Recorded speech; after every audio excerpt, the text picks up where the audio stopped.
Alrighty, what's going on, everybody? My name is Blitzwinger, ladies and gentlemen. We are just 2 days away. Well, kind of 2 days away. I mean, tomorrow, Garden Warfare 2 comes out, and I am super duper excited about that. But today, we're going to be taking a look at yet another set from the Diamond Select Toys, fellas, for Garden Warfare.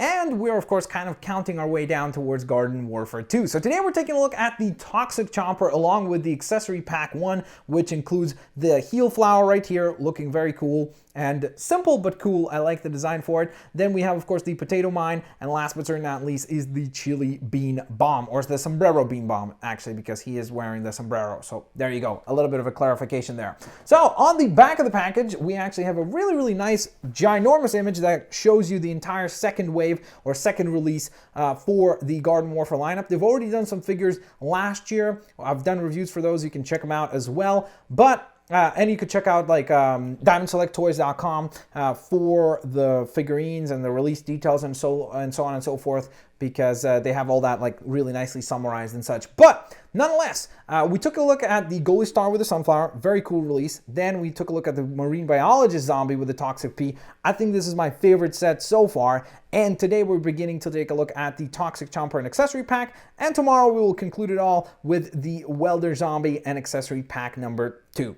That's 4, but 2. There we go. So, with that in mind, let me go ahead and open up the package and we'll take a look at the hopefully awesome figurines inside. Alrighty guys, so here is the entire Accessory Pack 1 along with the Toxic Chomper out of package.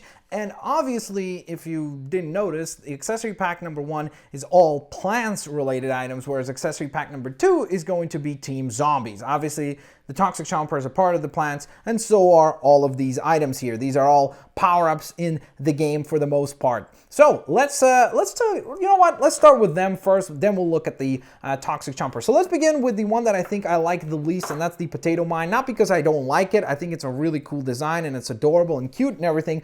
But I was very disappointed to find this out. It's just hollow here on the end, which makes it very, very light and a little bit flimsy. So I kind of really wish that they would have not done that and they would have had the whole thing filled out. It would have just given it a little bit more weight and just made it look a little bit, or not look, feel a little bit more high quality. I do like the sculpt though. I think they did a good job of the ground kind of design, the potato itself, and then of course that adorable face. So overall, not too shabby. The antenna part does, as you can see, come off if you'd like to do so. So that's something that is pretty cool. Now, let's move on to the Sombrero Bean Bomb, which is actually surprisingly quite well detailed. Like they did a good job here, but then they even nailed tiny little things like the little stalk there and the back. They actually do have that in place.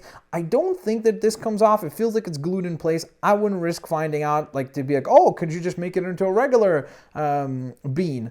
No, I wouldn't risk that. I think that it's best to just let it be the way it is. Unfortunately, it doesn't really stay upright. I thought maybe it would like sit this way or something like that, but it does just kind of lay around there. But again, if you've played the game, you know that typically you would just launch this thing and then try to get out of harm's way because it would just pretty much clear out all the zombies around. So a very, very, very, very powerful tool in the Garden Warfare universe. And then last but certainly, or Plants vs. Zombies universe, I should say, we have the Heal Flower here, and that is a pretty well done design. The one flaw I would say with it is just a little bit more paint applications. I wish that this looked a little bit more like the Heal Flower or the regular flower that I have right here.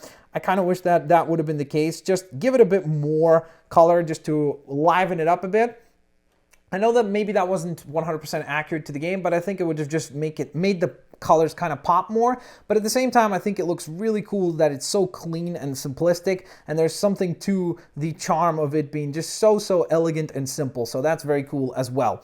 But then the standout of the package, without a shadow of a doubt, is the Toxic Chomper itself right here, which I know you could say, well, at first it's all green. Yes, that's what the Toxic Chomper is, but I think they did a really good job of just nailing the variations of green and yellow that they put into this thing. Now somebody's going to say green and yellow in the comments, guaranteed.